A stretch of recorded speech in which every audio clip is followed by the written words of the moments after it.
down now.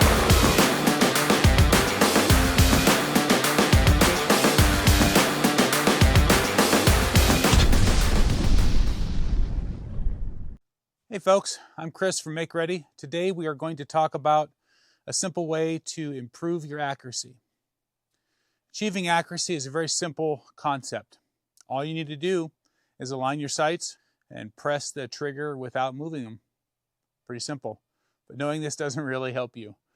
So it's like going to your coach, football coach or track coach and asking them, hey, I want to run faster. And they tell you, well, just work on running faster. Again, this doesn't help you. So today, what we're going to do is discuss a principle of trigger manipulation and the way to train it. With this being said, I'm not going to discuss all the principles and concepts of ideal trigger press because it's going to take a lot of time, and that's what classes are for. This one principle, with a little bit of practice, even dry fire practice, will pay out great dividends for you. So, most people have heard this phrase, press the trigger slowly to the rear until the gun surprises you and goes off.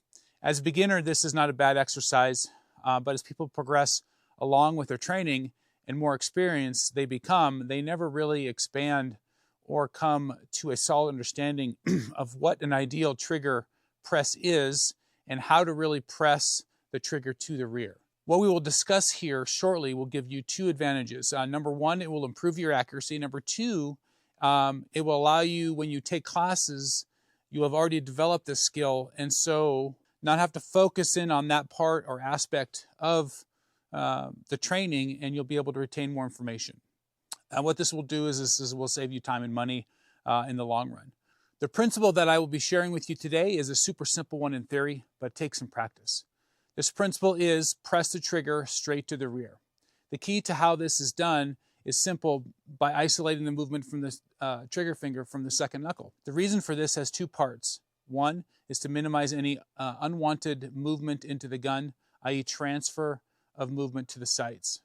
And the second is to be able to allow you to relax and not be rushed while you press the trigger, because your homework per se will already be done. So we're going to demonstrate the isolation of movement from the second knuckle, and what that looks like is I'll be movement, not the whole finger, but from the second knuckle, and it'll be straight to the rear. If you don't isolate from the second knuckle, what you'll end up happening is you'll end up causing inadvertent movement to the left or to the right of the gun just before or during the shooting or pressing the trigger to the rear. I will give you a simple way to see if you are already doing this, and if not, how to practice and start to transfer this skill into your subconscious mind. Trigger manipulations is mostly a mental process and requires complete focus while you're trying to learn it until it's ingrained in your subconscious. Once it's ingrained in your subconscious, then you'll be aware of it, but you won't need to focus in on it with your conscious mind. So one of the ways we can train this is we can take a Sharpie and place it on our middle finger and take our trigger finger and put it towards or on one tip. And then the other end of the Sharpie will be resting in the web. And the idea here is to press the trigger straight to the rear. Okay? So if we are able to do that correctly, that's what you should see, is what you just demonstrated, is that as I press it straight to the rear, it goes straight back. And I'm doing this by isolating the movement from the second knuckle.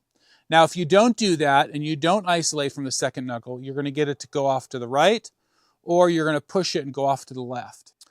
Now, here's another way to help you with integrating this skill into the subconscious mind.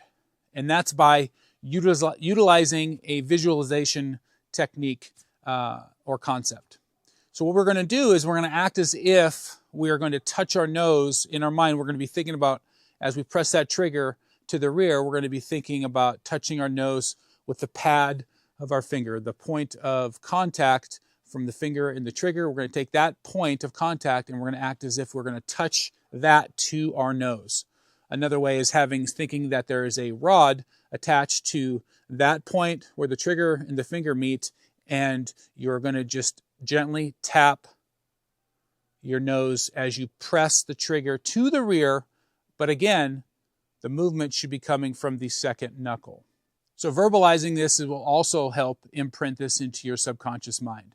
And verbalizing this would be a way of saying, as you're pressing it to the rear and thinking about touching your nose, you verbalize and say, touch my nose, touch my nose, touch my nose. Again, movement from the second knuckle, not the whole finger. So in review, by utilizing the principles of pressing the trigger straight to the rear with isolation from the trigger finger from the second knuckle, you will see improvement in accuracy, not to mention many other benefits, but those are for another video.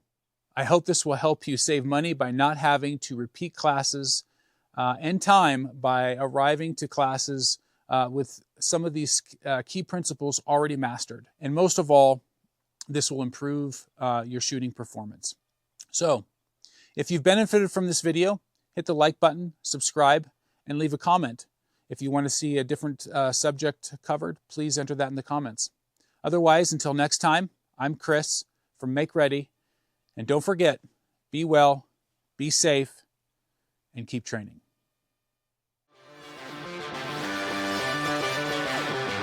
Break it down now.